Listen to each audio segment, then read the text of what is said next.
اعوذ باللہ من الشیطان الرجیم بسم اللہ الرحمن الرحیم۔ آج کی آیت کریمہ شکر گزاری اور ناشکری۔ ارشاد باری تعالیٰ، اور جب تمہارے پروردگار نے تمہیں آگاہ کر دیا کہ اگر تم شکر گزاری کرو گے تو بے شک میں تمہیں زیادہ دوں گا، اور اگر تم ناشکری کرو گے تو یقیناً میرا عذاب بہت سخت ہے۔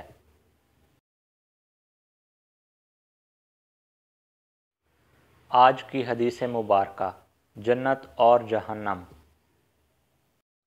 حضرت ابو ہریرہ رضی اللہ تعالیٰ عنہ سے روایت ہے کہ نبی کریم صلی اللہ علیہ وآلہ وسلم نے فرمایا، جنت میں جو بھی داخل ہوگا اسے اس کا جہنم کا ٹھکانہ بھی دکھایا جائے گا کہ اگر نافرمانی کی ہوتی تو وہاں اسے جگہ ملتی تاکہ وہ اور زیادہ شکر کرے، اور جو بھی جہنم میں داخل ہوگا اسے اس کا جنت کا ٹھکانہ بھی دکھایا جائے گا کہ اگر اچھے عمل کیے ہوتے تو وہاں جگہ ملتی تاکہ اس کے لیے حسرت و افسوس کا باعث ہو۔